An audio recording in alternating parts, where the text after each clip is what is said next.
दोस्तों दिल्ली और दिल्ली एनसीआर में रहने वाले लोगों के लिए एक बहुत बड़ी खुशखबरी है। खासकर वो लोग जो हरियाणा और दिल्ली एनसीआर में रहते हैं, डेली हरियाणा साइड से दिल्ली एनसीआर में आन जान करते हैं, उनके लिए बहुत बड़ी खुशखबरी है क्योंकि कैबिनेट ने रिठाला से कुंडली तक मेट्रो को मंजूरी दे दी है। विधानसभा चुनाव से पहले यह मंजूरी यहाँ के लोगों के लिए काफी इम्पोर्टेंट है। दिल्ली से हरियाणा आने जाने वाले लोगों को बड़ी राहत मिलने वाली है। रिठाला से कुंडली तक मेट्रो कॉरिडोर को मंजूरी मिल गई है। केंद्रीय कैबिनेट ने शुक्रवार को एक बैठक के दौरान इस पर मुहर लगा दी है। आपको बताना चाहेंगे गाइस कि ये दिल्ली मेट्रो के फेज 4 का छठा कॉरिडोर है। आइए आपको इसके बारे में डिटेल में बताते हैं, कैसे रेल मंत्री ने इसे डिस्क्राइब किया है और इससे हमारे लोगों को क्या क्या फायदा होगा। नमस्कार साथियों, मैं विकास और आप देख रहे हैं ऑल इंडिया प्रोजेक्ट। तो गाइस, नए साल की शुरुआत होने वाली है। दिल्ली विधानसभा चुनाव के ठीक पहले बाहरी दिल्ली के लोगों को एक बड़ी सौगात मिली है। मेट्रो के लिए यहाँ के लोगों का करीब 2 दशक लंबा इंतजार आखिरकार शुक्रवार को खत्म हो गया। जी हाँ गाइस, ये लोग करीब 20 साल से इंतजार कर रहे थे कि इनको भी मेट्रो मिले और फाइनली केंद्रीय कैबिनेट ने दिल्ली मेट्रो के रिठाला, बवाना, नरेला, कुंडली कॉरिडोर को मंजूरी दे दी है। मिडिल क्लास के लिए metro most important mode of transportation है, क्लीन मोड है और अफोर्डेबल मोड है। तो आज दिल्ली मेट्रो के फेज़ 4 में, Delhi metro phase 1, phase 2, phase 3, phase 4 4 phases में डेवलप हो रही है। इसमें फेज़ 4 में रिठाला, नरेला, कुंडली कॉरिडोर का अप्रूवल हुआ। टोटल 26.4 किलोमीटर लंबे इस कॉरिडोर का निर्माण मेट्रो के निर्माणाधीन फेज 4 के तहत किया जाएगा। मैंने आपको दिल्ली मेट्रो के बारे में इस वाले वीडियो में कम्प्लीटली बता दिया है। अभी तुगलकाबाद में साउथ दिल्ली में एक बहुत बड़ा अंडरग्राउंड रेलवे स्टेशन बनाया जा रहा है, तो उसका काम तो अभी चल ही रहा है और इधर एक और अप्रूवल मिल गया। ये बहुत बड़ी और बहुत अच्छी खबर है। इस कॉरिडोर का 23.7 किलोमीटर का जो हिस्सा है वो दिल्ली में होगा, जिस पर टोटल 19 मेट्रो स्टेशन बनाए जाएंगे। केवल 2.726 किलोमीटर का हिस्सा हरियाणा में होगा, जिस पर कुंडली और नाथुपुर में 2 स्टेशन बनेंगे। इस कॉरिडोर के निर्माण पर करीब 6,230 करोड़ रुपए खर्च होंगे और यह 4 साल में बनकर के तैयार होगा। ये पूरा नेटवर्क है दिल्ली मेट्रो का, आप सब परिचित हैं इस नेटवर्क से। फेज़ 1, फेज़ 2, फेज़ 3 और फेज़ 4 सारे कॉरिडोर्स को अलग अलग कलर से इस नेटवर्क में दिखाया गया है और फेज़ 4 है रेड कलर का, इतना इसमें दिखाया गया। बहुत ही एक्सटेंसिव मैप है, बहुत अच्छे से क्लियरली पूरे एनसीआर में दिल्ली मेट्रो का कैसा प्रभाव है पूरा इस मैप से एक पिक्चर में क्लियरली दिखाई दे जाता है। तो फेज़ 4 का जो 6th कॉरिडोर है 26 किलोमीटर्स का, 21 स्टेशंस का, ये आज कैबिनेट में अप्रूव हुआ है। इससे पहले 2 कॉरिडोर्स अप्रूव हुए थे मार्च में और 3 कॉरिडोर अप्रूव हुए थे 2019 में। इस कॉरिडोर के बेसिकली 2 स्टेट्स में, दिल्ली और हरियाणा दोनों में इम्पैक्ट रहेगा। हरियाणा में करीब 2.7 किलोमीटर्स है, दिल्ली में 23.7 किलोमीटर। डेफिनेटली इससे दिल्ली के पॉल्यूशन, दिल्ली के कंजेशन में फ़र्क पड़ेगा, सीमलेस कनेक्टिविटी मिलती है और बहुत ट्रैवल टाइम में, व्हीकल ऑपरेटिंग कॉस्ट में, इन सब में सिग्निफिकेंट चेंज आता है। रोड का जो स्ट्रेस लेवल, लोगों का रोड पे ट्रैवल करने के टाइम में स्ट्रेस लेवल होता है, वो भी दिल्ली मेट्रो से कम होता है। डीपीआर के अकॉर्डिंग इस कॉरिडोर पर प्रतिदिन 1.26 लाख यात्री सफर करेंगे।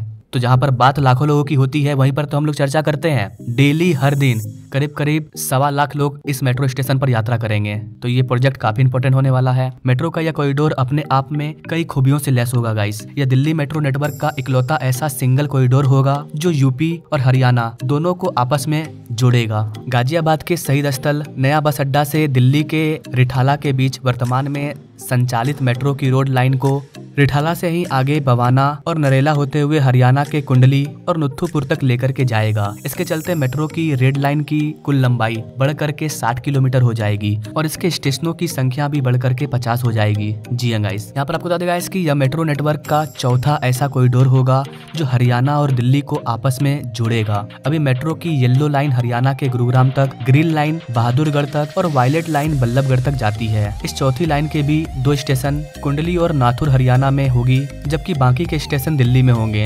ये पूरा कॉरिडोर एलिवेटेड होगा। इस पर चलने वाली ट्रेनों के मेंटेनेंस के लिए सनौट गांव के पास नया डिपो भी बनाया जाएगा।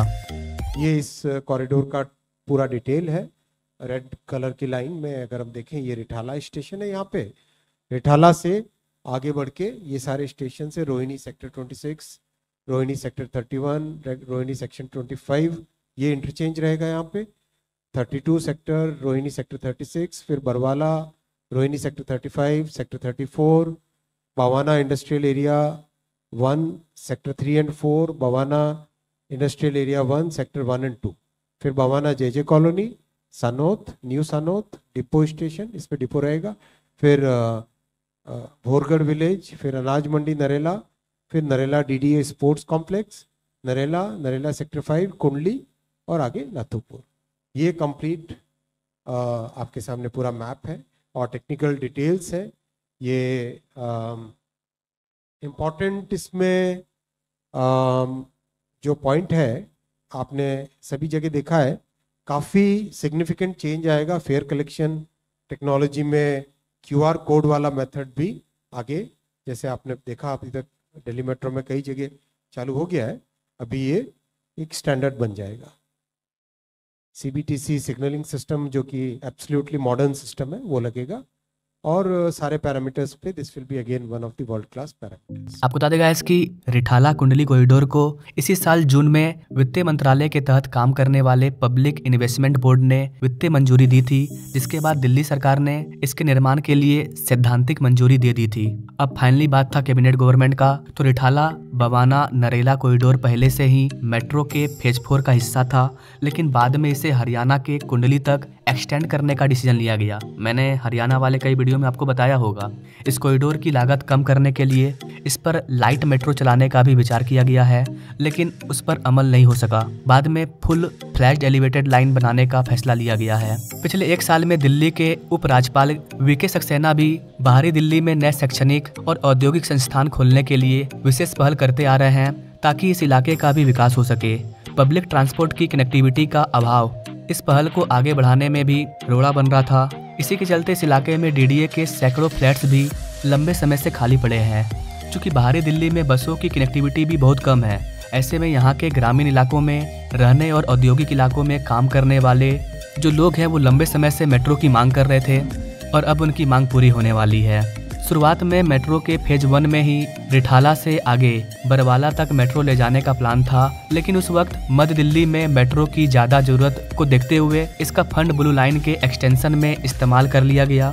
बाद में कई और मौके पर भी इस मेट्रो लाइन के निर्माण को आगे बढ़ाने का प्रयास किया गया। हर बार चुनाव के समय खासतौर से बाहरी दिल्ली में मेट्रो के विस्तार की बात उठती थी, लेकिन हर बार किसी न किसी वजह से मामला टल जाता था। चूंकि अब केंद्रीय कैबिनेट ने मंजूरी दे दी है, तो अब इस इलाके में भी तेजी से विकास होने की उम्मीद है, क्योंकि कैबिनेट की मंजूरी यानी कि मोदी की गारंटी डिपेंड करता है कि बजट कब जारी किया जाता है और इस पर काम कब स्टार्ट होता है। सरकार की मंजूरी मिल गई, सरकार का ठप्पा लग गया तो काम तो होना ही होना है। अब ये लोकल गवर्नमेंट पर डिपेंड करेगा कि वो कितने स्पीड से इस काम को आगे लेकर के जाती है, क्योंकि काम करने मोदी गवर्नमेंट नहीं आएगी। अलग अलग टेंडर जारी किया जाएगा, लोकल लोग जो वहाँ के लोकल सांसद होंगे, लोकल विधायक होंगे, जो लोकल गवर्नमेंट होगी, जो राज्य गवर्नमेंट होगी, उस पर डिपेंड करेगा कि वो इस प्रोजेक्ट को कितना आगे लेकर के जाती है। सेंटर का मेन काम था मंजूरी करना, पैसा जारी करना, जो वहाँ से कर दिया गया है। हालांकि अभी इसको लेकर के बजट जारी नहीं किया गया है, बजट आपको नए साल में देखने को मिलेगा। इसके साथ ही गाइस, इस प्रोजेक्ट के वजह से बाहरी दिल्ली के अन्य इलाकों का संपर्क भी बढ़ेगा। खासकर कुंडली बॉर्डर के आसपास रहने वाले लोगों के लिए दिल्ली और हरियाणा में आना जाना काफी ज्यादा आसान हो जाएगा। तो इस इलाके से जो भी लोग हमारे वीडियो को देख रहे हैं, आप इस प्रोजेक्ट के बारे में क्या कहना चाहते हैं, आप अपना एक राय कमेंट बॉक्स में जरूर दीजिएगा। आपके एक कमेंट से हमें फर्क पड़ता है। आपको क्या लगता है यहाँ पर और क्या अच्छा होना चाहिए? आपको ये प्रोजेक्ट, आपको ये जानकारी कैसी लगी? अच्छी लगी तो कमेंट में जय हिंद जरूर लिखिएगा। बाकी मिलेंगे हम लोग नेक्स्ट वीडियो में, तब तक के लिए जय हिंद।